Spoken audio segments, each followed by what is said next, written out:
Good morning.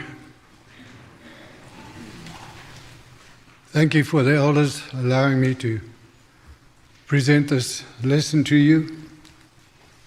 It's been a long time coming. God has guided me since I was a child. And I'd like, as you listen to what I have to say, that you will see the places where He has guided me. My life could have gone badly wrong many times over, but He has brought me through. I've got two challenges. One, to make sure that you're able to hear me, biggest complaint. The second is, I've been advised more than once to keep it short.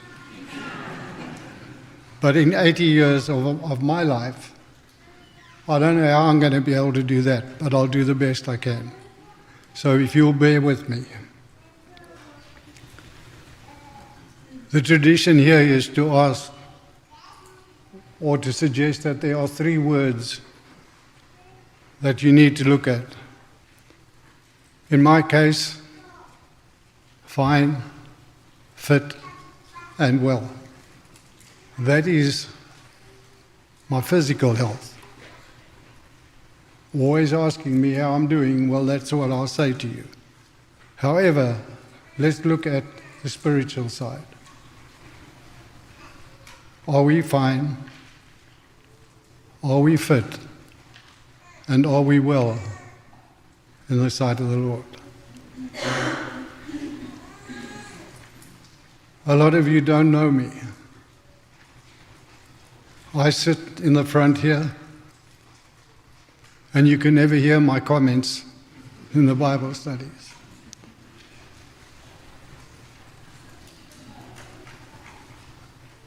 I was born in Africa, and wanting to know where this accent comes from. Well, if you divide the continent of Africa in half, then take the bottom half and divide it again. Right in the middle was a place called Rhodesia. I was born in northern Rhodesia. It was established in 1890, not all that long ago.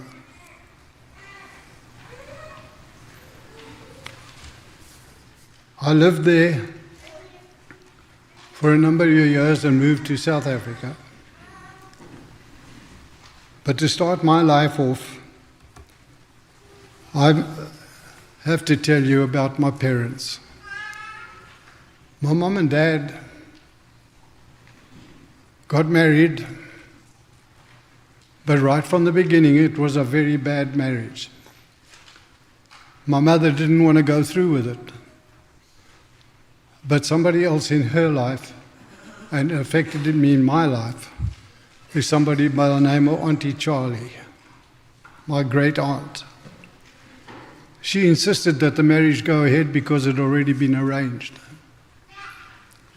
Nevertheless, I was born.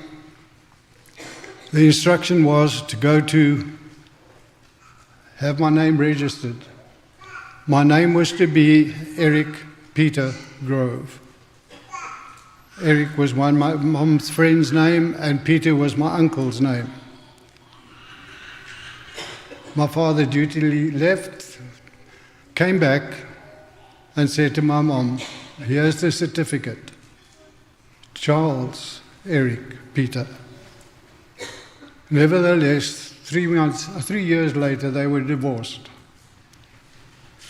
So I came into this world with a problem family.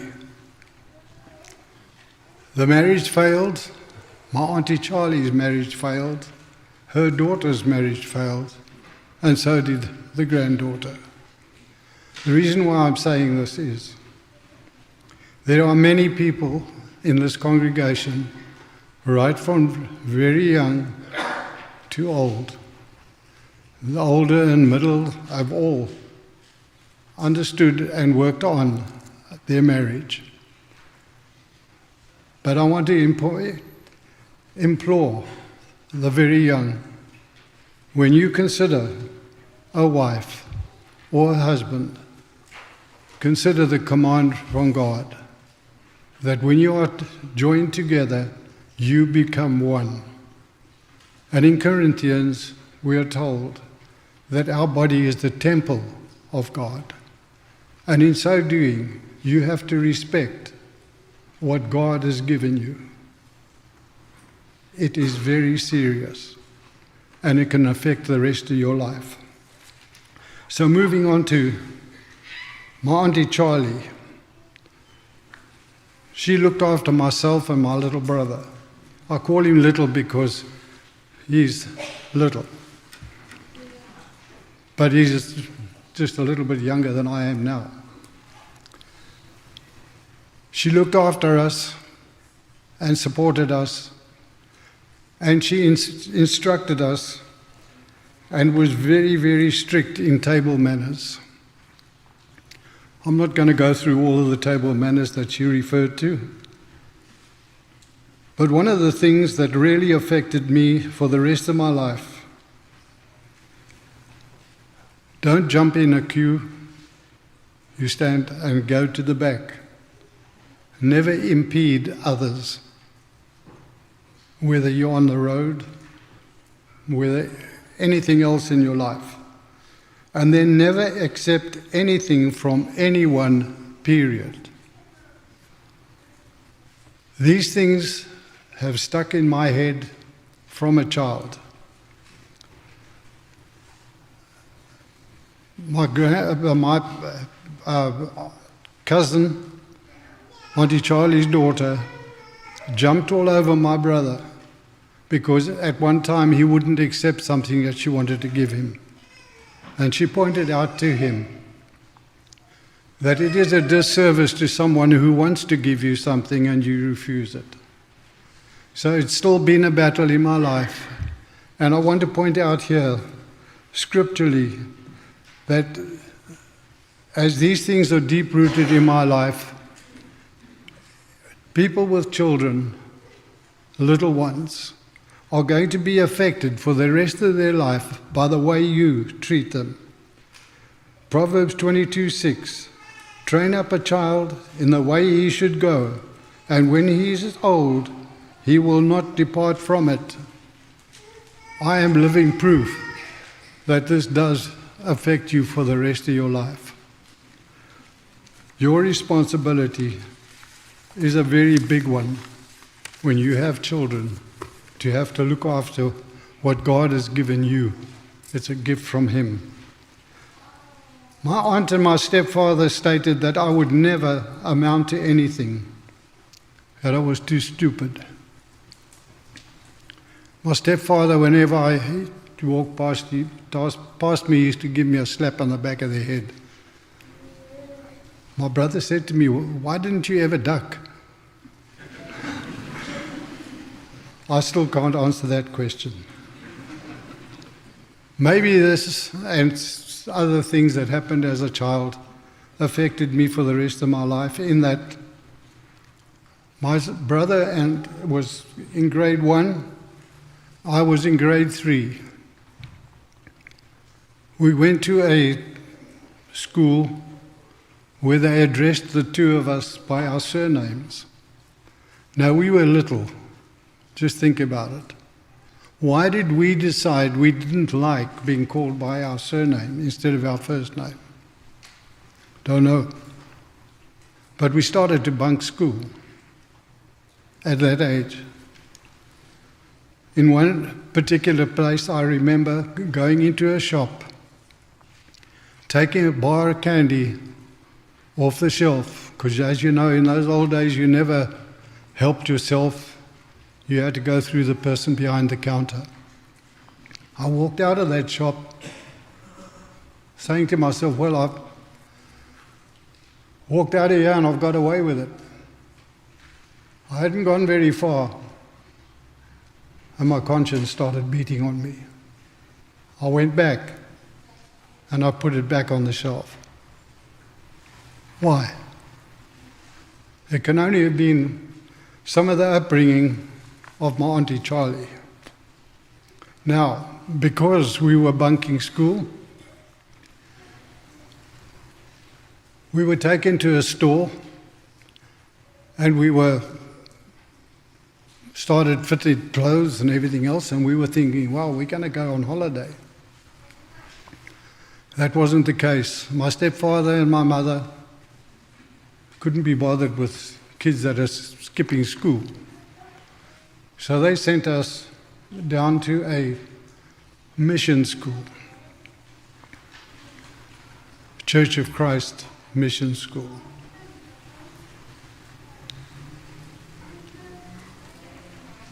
It had turned out that we were sent to my uncle, who had separated from my aunt, with the instructions to take us to the school.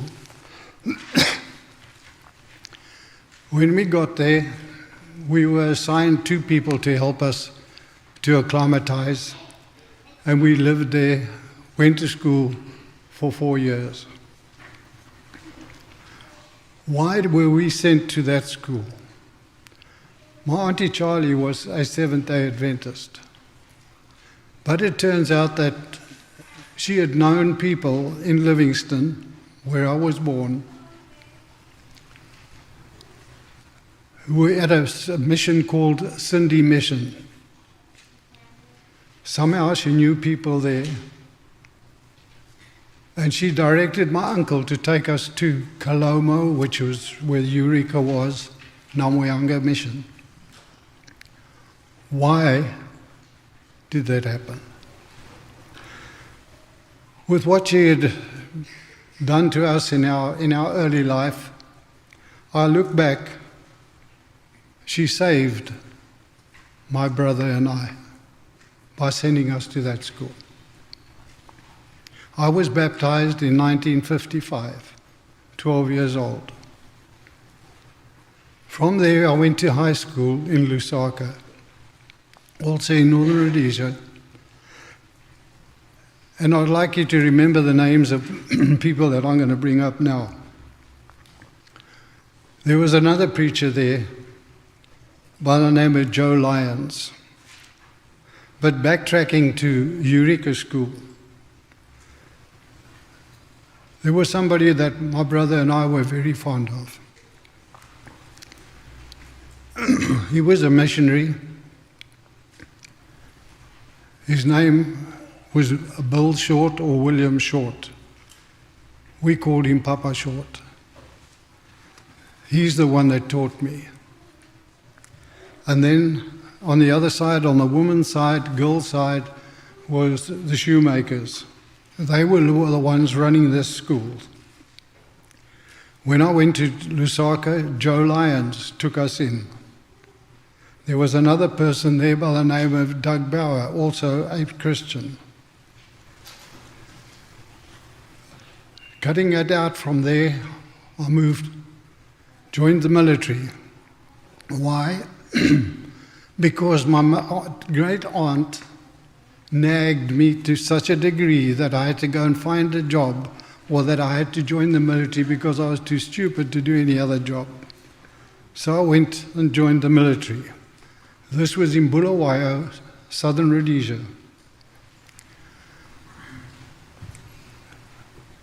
I fell away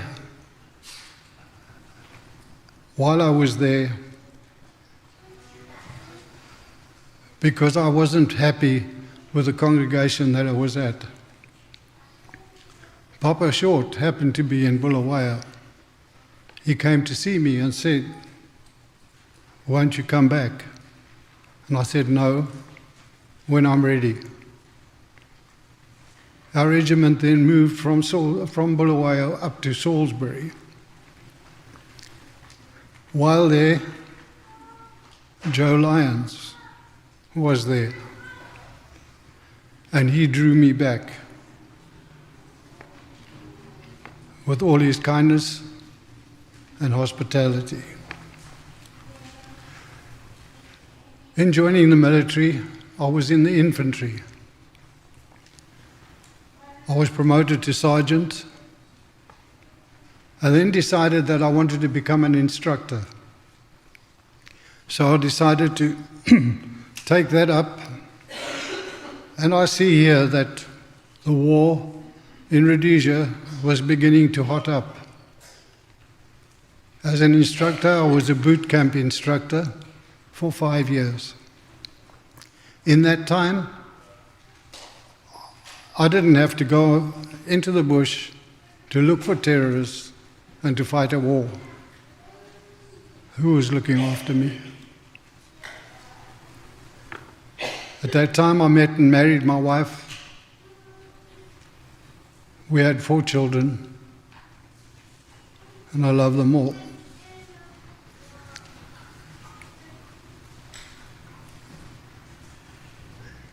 I moved to Bulawayo because that's where the regiment was that I was going to begin with the boot camp training. And guess who was there? The Shorts, the Shoemakers. They used to fight all over us to get Nelia and I to come and have lunch with them after services on a Sunday. These people truly knew what love and hospitality was. I then left the military and went to live in Kwekwe, Redcliffe, joined the steel industry. Went to church in Kwekwe. Guess who was there? Doug Bauer. He turned out to be a conservative side as opposed to the liberal side. All these major decisions, I moved to South Africa. In South Africa, I was with a number of congregations, but in 2 of them, marriage, divorce, and remarriage came up. It created a problem with me and disagreements with those in the congregation who were not looking at the correct side of things. While I was there, I changed from steel industry to real estate. Another major change in my life. And this is when I made my first major mistake. This lesson, or this story I'm giving you, is not a story about me. I want you to look at it in a position as to how, as what affected me, will affect you. The things and people that were in your life, have they helped you? And have you recognized that they're the ones that God has directed in your life? For me, I asked God if I could be successful as a real estate agent. When I started, many of the family members said, he's not going to make it. I did. I had a successful business. God answered my prayer. But we have the responsibility of doing what we should be doing right when you have that. This took time away from me, from my family, from Bible study. This was one of the biggest mistakes in my life. The congregation that I was worshiping with at that time also came up with the MDR story. Coupled with those disagreements and my business, I slowed down on preaching, teaching. I knew the scriptures so well that I was congratulated on it many times. But it turned out, because I knew so much, I never opened my Bible when people decided that they were reading out a scripture. They turned out Without opening my Bible, I knew exactly the scripture they were referring to, and I didn't need to read it. Big mistake. What caused this? Pride? Arrogance? Brothers, be wary. In 80 years of my life, I've come to understand that we are very vulnerable and we need to be on guard the whole time. So now, I moved to the USA. Tomorrow is the 31st of October, the day I arrived in America 17 years ago. From the Sunday after that, the 6th of November, I've been worshiping with the Melrose group. Some of those originals are still here, and that's why I say, some of you know me. There are others in this congregation that I have not met, and I apologize. On arrival here, 5 years later, marriage, divorce, remarriage raised its head again. With that, I was offered to become an elder in the congregation. I accepted it, but then I was rejected by some members. This hurt me and my wife very, very much, in that we'd been with the congregation for 5 years, and yet we were still not known. My second biggest mistake. Charlie McCullum, elder, said to me, "Eric, don't withdraw yourself. Give it time, and we'll put your name forward again." Being very upset, I did not listen to Charlie. I withdrew myself.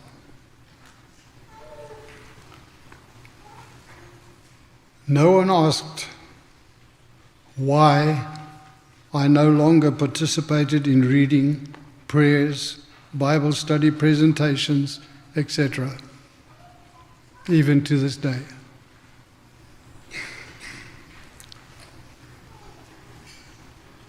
I want to apologize to the congregation. All this came about with me after all this time. Bill Fairchild gave a lesson on a Wednesday night.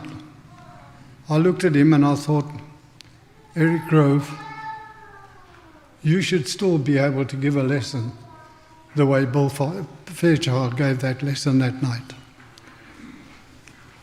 And it made me realize just how far wrong I was.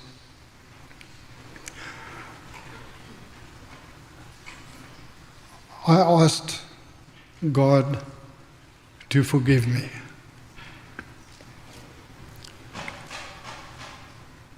Of my neglect and my prideful ignorance. I ask you today to forgive me.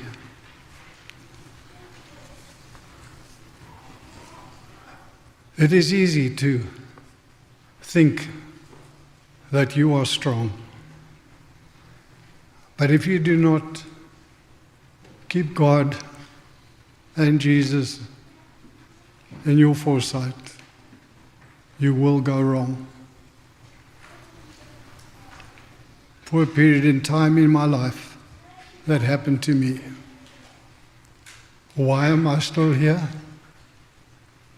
Because I believe right from the very beginning God has looked after me. God has guided me.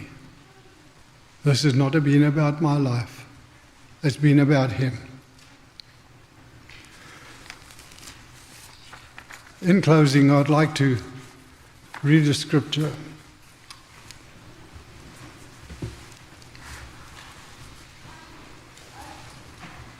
Psalm 22.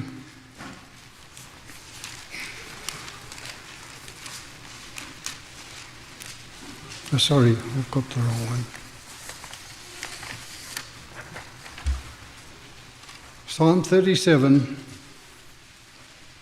23 to 26.